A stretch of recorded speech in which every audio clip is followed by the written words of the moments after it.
What it dooski? Antonio Brooks, aka Boo Brooks, aka Coach Brooks, in the building. Chris Brown, aka CB, Coach Brown in the house.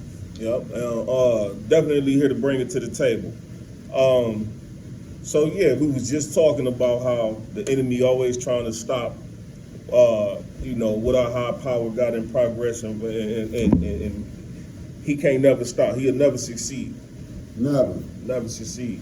But so real quick to get into it, recovery coaching. We recovery coaches.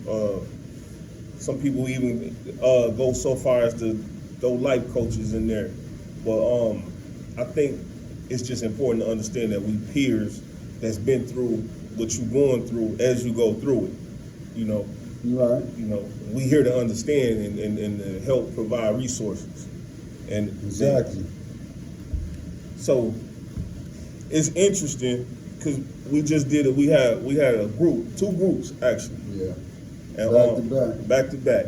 You know what I'm saying? Shout out TriCap, man. Shout out to TriCap. Shout out. All the fellas there, man. That's what's up. All the staff, everybody over there at TriCap. Okay, we're gonna shout out TriCap. I'm gonna have to shout out Saginaw Psychological.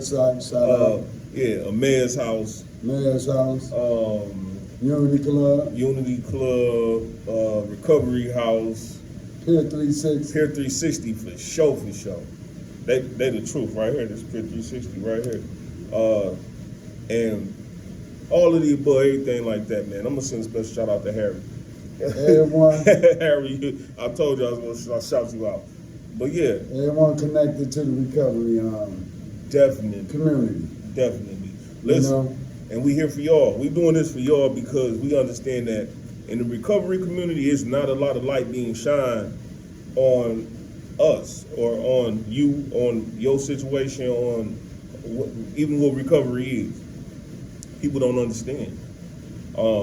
So with that being said, we talked about components of recovery and pathways. Right. So what was interesting is the pathway of harm reduction. Which was like. Let you break that down for me, then I'll chime in on it. Well, really, harm reduction is just basically being safe.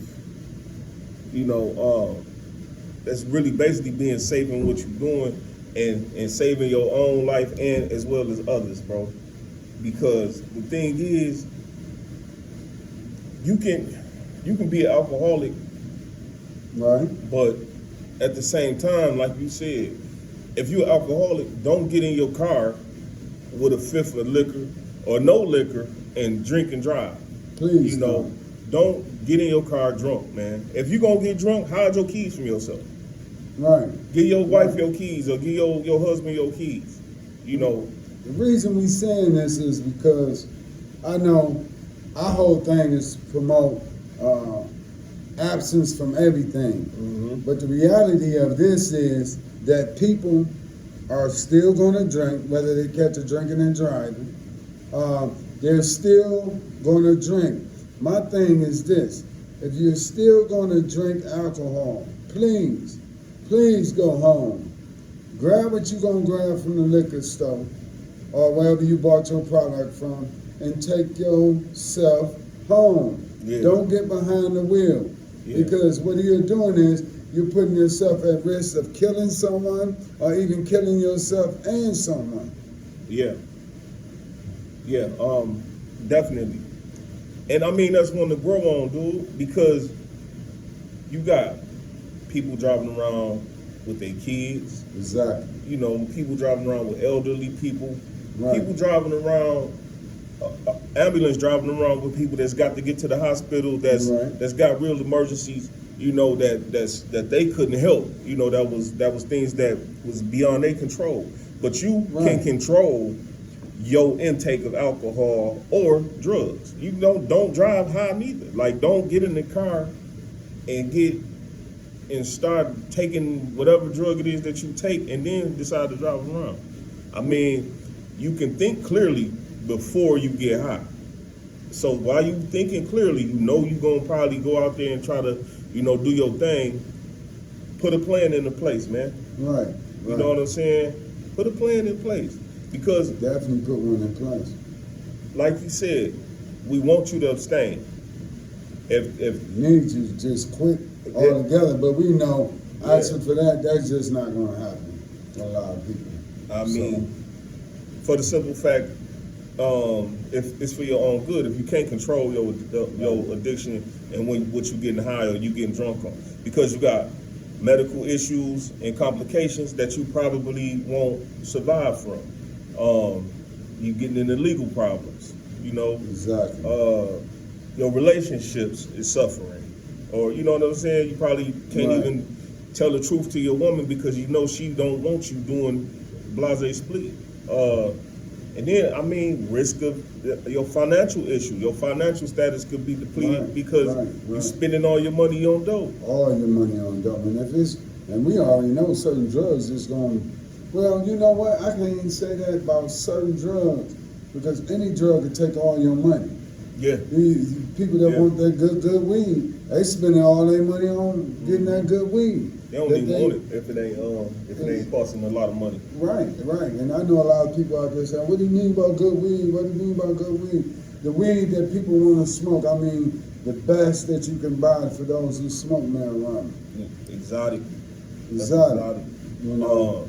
Yeah, but and we, like I said, we're not promoting none of that. So, okay, and that's a form of a harm reduction, right?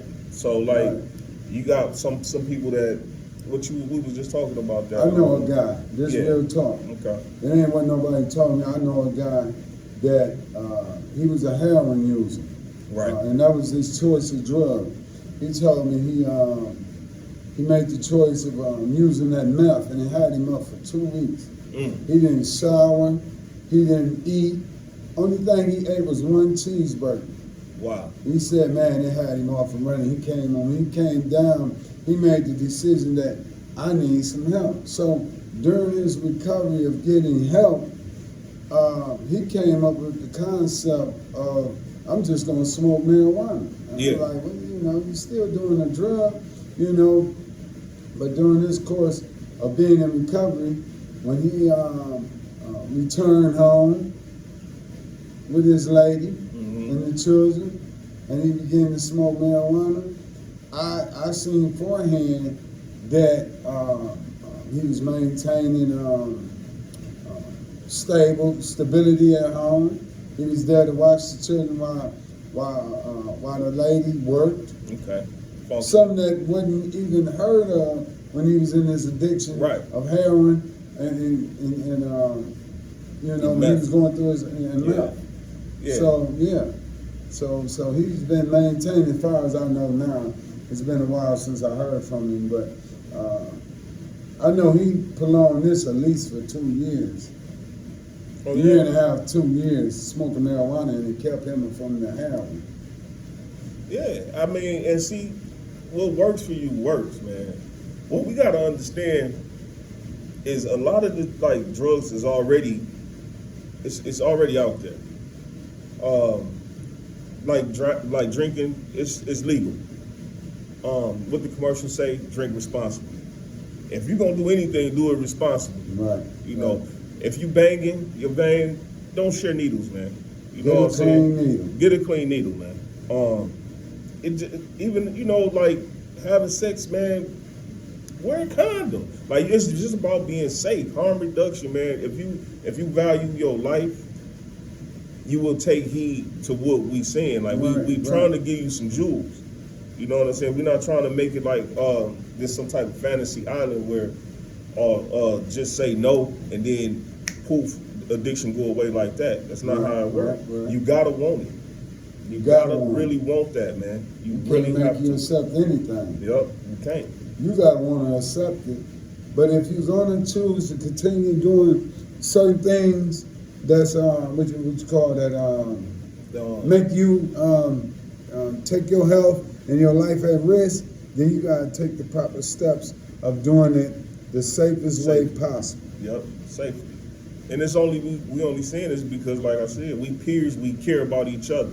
Because like one of the best things, one of the best sayings I ever heard. That's why I say it Right.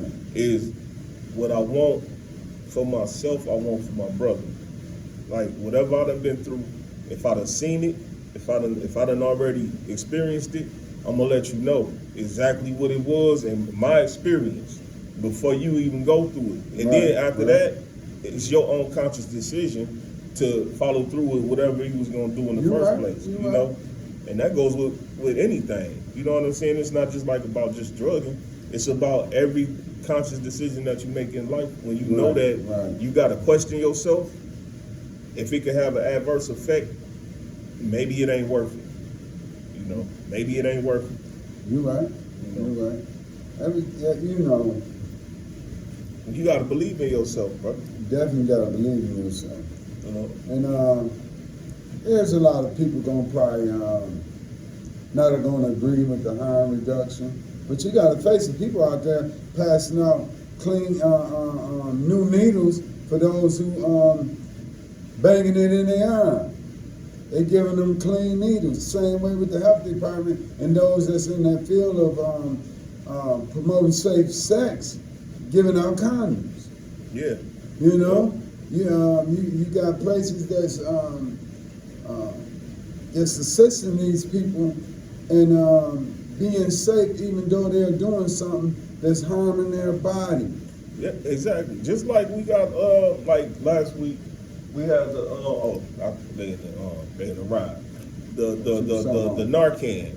Oh yeah. You know. Yeah. And I got some fentanyl test strips. You know what I'm saying? To test that. Truck. And so the purpose of that is not to promote using, but it's to promote safe usage, if that's a thing. Right. You know what I'm saying? And harm reduction versus abstinence, I guess that's like a tug of war. It's like a battle. But you always got your people over here who think they know it all, and there are people over here who think they know it all. Right. But then you got to have somebody in the middle in that balance that understand it all. Like, I understand where you coming from, I understand where you coming from. I ain't gonna look at you like you more right, or you like you more right. But at the same time, we all have the same common goal, and that's safety. We trying to save lives. You know? You're right. And that's the goal right there. To save some lives. And what it is, you got a lot of people that's tired anyway. Yeah. They're tired of getting high. They're tired of getting drunk. They're tired of not having a relationship with their children. They're tired of not having a relationship with their family. Why? Because they have burnt so many bridges and the family has cut them off. Yep. The wife won't let them come see the children or the husband. Yep. And vice versa. I know women where the husband or the boyfriend has custody of the children because of they're out there in their addiction. So these are things where the recovery coach come in along with whatever avenue, whether if they got a therapist or a case manager, but we come in to help reconnect them to their families. Yep. Make them, we like I said the last podcast, one of our jobs is to help the family understand what the individual is experiencing as an addict. Yep, you do. But you do have coaches that are peer support specialists also. Right. But if you don't know, you don't know. You know what I'm saying? I can't get mad at you for you going through something and I don't know why it's affecting you the way it's affecting you. Right. I get frustrated. I can't get mad at the situation. But the thing is, stop blaming the person. Stop looking at the person, because once upon a time, you got to remember, you did love this person. You know, you did love everything about him. You know what I'm saying? And you noticed the change once he started using, or once she started using, or once they started drinking, or whatever. You know, so you know that that's not them that you're dealing with anymore. Right. You know, these is not conscious decisions being made in whatever ways it is that you being upset. You know, you got to keep that in mind and stop using that as, okay, I'm mad at him. Like, you charging it to his heart. It's not his heart. Right. It's that addiction. And you got to remember that just because you're not experiencing what that person is experiencing, you yourself is going through something. Whether it's a loss in you just experienced a loss in your family. Yep. Maybe you're experiencing a divorce that you're going through, or maybe even you're experiencing a rebellious child. You know, just remember, you point the finger at somebody, you got 3 pointing back at yourself. Absolutely. So we can't judge nobody, especially when they're, like he said, you know your family member more than most. So you know the way you grew up with them and the way you live with them, that's not their character. Therefore, we know it must be the narcotic or the liquid substance that they're putting into their body that's altering their character, making them do things that they normally wouldn't do. So where the love at? Where the love? Check this out. What we be scared to say? A lot of us are not, not us, obviously, but in the community, right. We scared to talk about the stigma of mental health, right. mental illness, bro. I call substance use disorder and mental illness siblings. They brothers and sisters. They might be fraternal twins because they both go hand in hand. I'm gonna tell you why. Most people that get involved in substance abuse already got something going on mentally.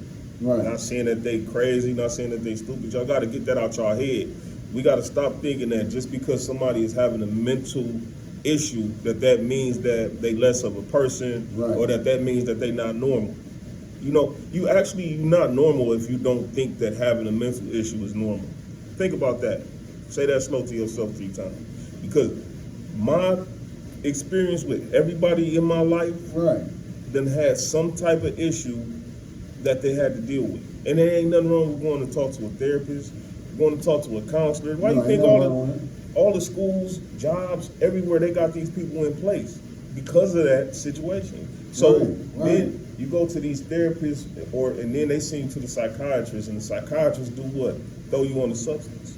But it's controlled, because you can go get it from a pharmacy. But me, I'm having these issues out here in the streets. I ain't going to the doctor. I'm going to go to the dope man. I'm going to go to the liquor store. It's the same thing, man. It's substances that's altering. To get to. Yes, and just not controlled by the government. Right. And it's more to it than that. But what I'm saying is, substance use and mental health disorder, they both have chemicals that alter your behavior and the way your perception is of yourself in the world. So you got to start treating that both the same. You know what I'm saying? You're right. They all in the same vein. Think about the people that experience mental health issues, right? And some of them know it because why? They're taking medications for it. But at the same time, they're experiencing this mental health issue, right? And then, they're taking some type of drug or maybe even drinking alcohol, and now they're suicidal. Yep. On top of that. And some that even committed suicide. Yep. Hey, but even deeper than that, some of the medicine that they taking for depression, one of the damn side effects is suicidal tendencies. Think about that. We got to really reevaluate the way that we treat each other, man. Because if my bro or my homeboy on this medication, you got to start paying more attention to him and watching the behavior. Watch that behavior. Did you take that training at SAG when they had the first aid, mental health first aid training? Take that training. I don't even know if they're offering it. They're offering? I don't even know if they're offering it. I couldn't find my certificate, but I ended up getting my certificate, and I was getting ready to take it again out there at Saginaw Valley. Okay. But I'm gonna look into this so you take that training, man. And which a lot of you already do. You know how to recognize someone if they're dealing with a mental health episode or recognizing it. They off balance. Is something off about them? Is they going through something? Like earlier, you recognize that with the gentleman, yeah. that he was dealing with something, Yeah. that it was And got it out of you. right. And right. I think he feel much better Right. going back. And dog ain't in trouble of getting the pause put on him when he go back to the dorm or whatever. Right. So I think that was a successful group. That was successful. Yeah. Anytime we can stir drama, conflict, anything like that that's going to bring harm to someone else because of violence, anytime we can stir that in another direction and bring peace in the midst of the situation, peace in the storm, that's what you want to call it, we did a good thing, so. But see, and then, so I gotta speak once again on the idea of peer. But you recognize it. Yeah. Oh, but I can't take that credit. You recognize it. But before I did. But that's what it is. That's what the peerness of it all is. We recognize that type of stuff. But just think, if that had been somebody else teaching that class or standing up in front of them talking, and my man was saying all of that, rah stuff, that could have been another issue. He could have probably got a ticket just for making them type of accusations and talking like that. All got what you call it, accident. Yeah, see? Yeah. Could have got, put an accident out the program. See, that's because we understand our culture, and you have to get cultural. That's a big thing, bro. Cultural competency. You have to understand your people, the people that you're dealing with, so you can know how to meet them. To understand. Yeah, you got to know how to meet them where they at. You know what I'm saying? And it's not like you're trying to patronize somebody. You just got to recognize. When you see something, you got to recognize, period. Like that, man, because it's... Would you say this, though, Brooks, that our experience in this field, don't you consider yourself recognizing, no matter what race and what culture it is, we can recognize some off balance with them. Yeah. Everybody can't do that, though. No. You can't. We got, we ain't just any recovery coaches. We got that gift of connecting with people, no matter what color, what race, what culture, what religion, male or female. Because why? We understand. We understand whether if I went through what they're going through or not, I want to be able to show empathy and put myself in their situation. Yep. Big word. And try to understand what is this person experiencing. So, speaking of empathy, when we had the group, the first group, my man, the young man, which I'm very impressed with the way he talked and for his age, the way he carrying himself, and the way that he was taking those jewels. When we was talking, he brought me saying something, and then he listened. Right. And I could tell like that light turned on. It's like finally somebody understand. Finally somebody listening. Finally. That right there, that's the payoff. That's better than how much I was probably a make for that hour. You know what I'm saying? That's invaluable. When somebody gets you, and when you can make somebody feel like they understood and they heard. That's a blessing, man. Especially in a place like that. Right. And then a lot of people, even though they're not in prison, right, and even their circumstances make them feel like they lose hope. Because while we're there at the shelter, you got a lot of people when they come to the shelter, they feel like all hope is gone. Right. But what I share with them is, because you got a lot of people dealing with mental health and addiction and substance abuse, substance use disorders. So I let them know that maybe by coming to the homeless shelter, this was a way of your life being turned around. Maybe this shelter is going to be your GPS when you make a wrong turn, rerouting. You come here to this shelter help reroute your life. What I mean by that? Maybe you was hanging out with the wrong crowd. Now that you're at the shelter, now you got to be in there at a certain time. Yep. You can't do what you want to do. You're learning self-discipline. Structure. You're learning structure in your life. Yep. So actually, this is more of a help to you than a burden. You got to look at the positive part of it. definitely, bro. You know? And sometimes, as simple as it may seem, sometimes we need those little simplicities pointed out to remind us of why we are where we are sometimes. Because Lord knows, man, another guy that I was speaking with after the group, one incident got him all that little, well, that was a nice little significant amount of time for one incident. Right. And it's like, he don't understand. So, and then I was explaining to him, actually he was just coming back down and he was grabbing the other guy. And I was explaining to him like, well, maybe, you was being saved from another situation. Maybe that little thing right there saved you from, and I think you was explaining the same type of thing last week to somebody, as far as how just because you in an unfavorable place or an unfavorable position, don't look at it like it ain't no blessing in it. You better. That's why I tell them, find that blessing, find the good in it. You know what I'm saying? Somewhere, because if you steady looking at stuff negative and looking at it and trying to find the bad, you're gonna always have a bad day, bro. Always. You gotta learn to dig.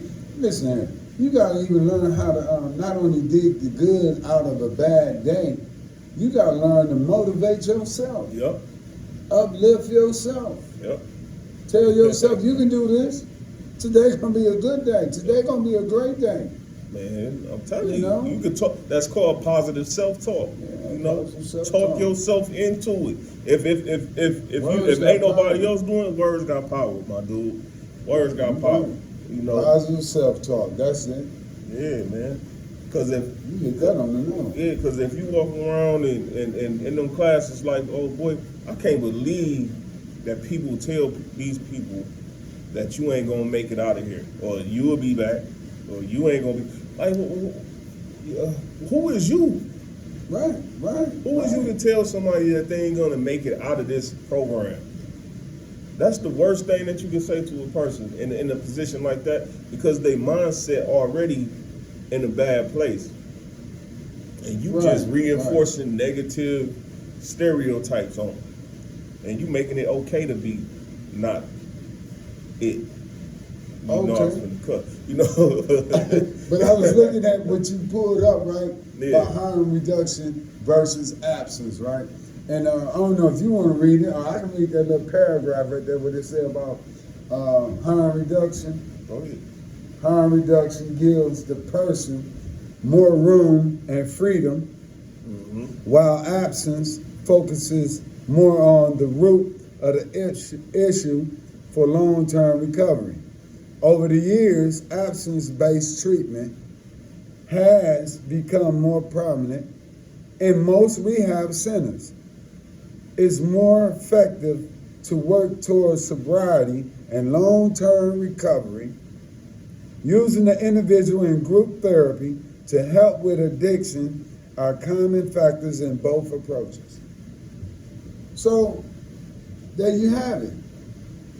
The absence part of it is it's like not using nothing at all. I'm not gonna do anything at all. Yeah, cold turkey. Cold turkey. But in the harm reduction, it's basically we're finding something that's gonna be less harmful, even though I'm still gonna be indulging in something, but it's not gonna be nothing like what I was indulging in at first.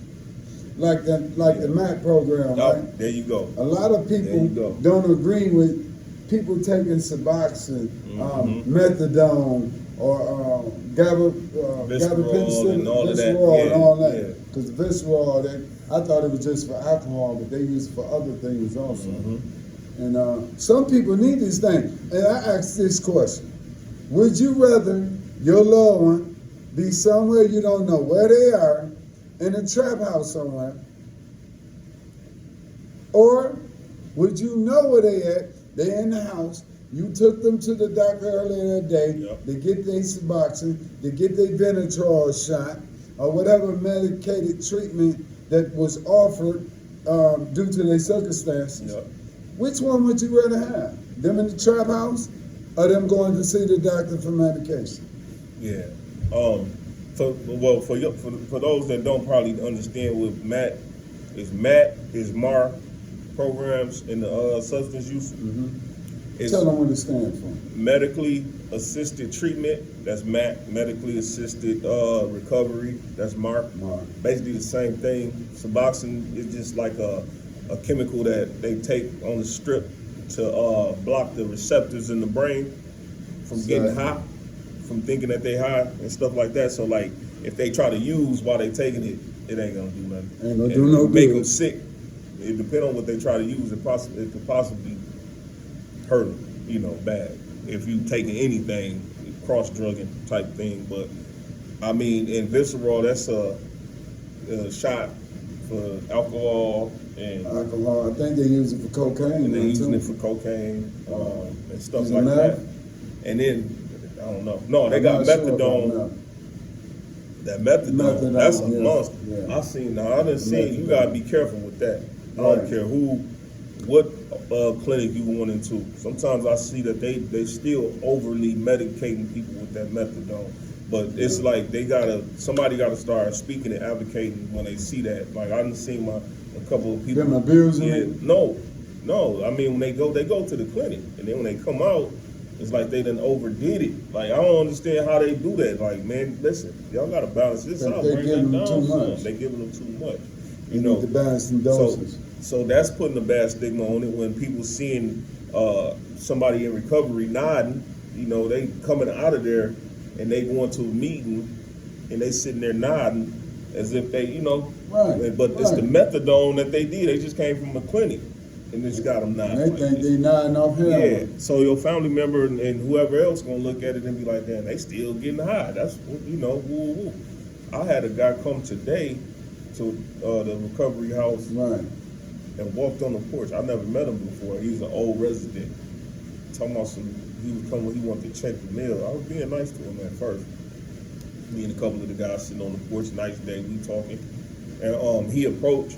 He walked right up on the porch. He walking with this aggression. I'm like, okay, well maybe whatever. So as soon as he started talking, I smelled alcohol. I had to tell him, man, get away from this house. Get Right. off this porch, man. Don't be triggered. Go on, bro. Go on. And I ain't say it in a nice way, man. Because you know better. If you was a resident at this house You know before, better. you know exactly You know what you're better. doing, man. Why is you coming know over here? better. I'm glad I was Right, there right. because it was guys on the porch. Ain't no telling what that man had in his pocket, or what he was going to try to do. Right. It's, I'm glad you was up on that too. Yeah. You seen that coming. Yeah, but like we just was talking about, the enemy, man. Yeah, enemy. The enemy be trying to infiltrate. He don't want nobody to get better. Mm-mm. Circumstances don't want you to get better. You know what I mean? You got people, watch this. One of the things I tell my clients is when you get out as you progress to be absent from the substance of choice, I said you got to understand, everyone that's smiling in your face is not happy for you. Right. You understand? So You gotta tell them that. a lot of people have to remove people, places, and things out of their life so they can be successful. Yep. And some people, I do want to cause people that's not an issue for them. Because why? Their own, I say, well, what's the trigger? He said, I'm my own trigger. I'm my own trigger. If I want to get high, I'm going to go get high. So now... That's some hell of accountability. Right. So my thing is, how can I assist you when you feel like getting high with not getting high? How can we, what can we do? I like to take me a ride and maybe go exercise or something, whatever their choice is. Yeah. Well, the problem is with a lot of people when they want to get high, right? Is that they don't seek their support system or do any coping skills for them not to go get high. Yep. They just yield to the temptation and go get high. And then they'll tell you afterwards, call me before you start getting high. You know what I'm saying? Call me, nevertheless. I'm gonna still be there for you. But the ideal time that I would prefer is when you get that inkling, you get that thought in your head. Before you make that next step to go to the store, go to the door, man, call me first. Or call your coach. But it's been one, my G. Always enjoy, man. Always enjoy, man. Hook up with a real one, you know how we do. My God, man. It just, like we said before, if you got anything you want to say, comment. Comment. Tap in, you comment if you need the phone number to connect. Maybe you want to get something off your chest. Maybe you want to know how to get into rehab or any facility or recovery house. Maybe you even need a therapist or someone to help you, you know, get some of these things squared away and get on the right path of recovery. You know? Resources, man. Listen, we like I said, we full of resources, whether you know it or not. I mean, if you got people, I know a lot of people, a lot of triggers is people that don't have nothing to look forward to. You know what I'm saying? People that don't know what they're gonna do with their life, period. It's not up to you to really figure out what you're gonna do with your life. It's up to you to follow your ordained footsteps that the higher power guiding you to. Stop fighting against your purpose. It took me to start doing that. Stop fighting against your purpose and move in the direction that your higher power is pushing you. Right, you know, right. And have some faith in yourself, believe in yourself. And you know what? I'm gonna go on and get my number now. 989-392-7153. Reach out and we can connect you to the right resources, the right people you need to help you in your recovery and, you know, to get through this addiction thing. You know, we're gonna constantly be in recovery. Constantly. Listen, man. I know, y'all know, I know a lot of people. And I know a lot of people that's stuck, that's fighting, that want out. You know, they want out of that life. And we here, man. You wouldn't even believe, bro. But we here. And you can also reach out to me at 989-992-1469. Anytime. It's confidential. We'll never repeat your business to nobody.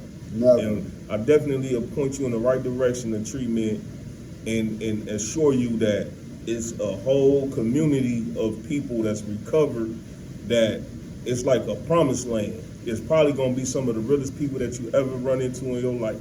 Right. That you don't even know who exists. We respect and we follow all areas of the HIPAA law.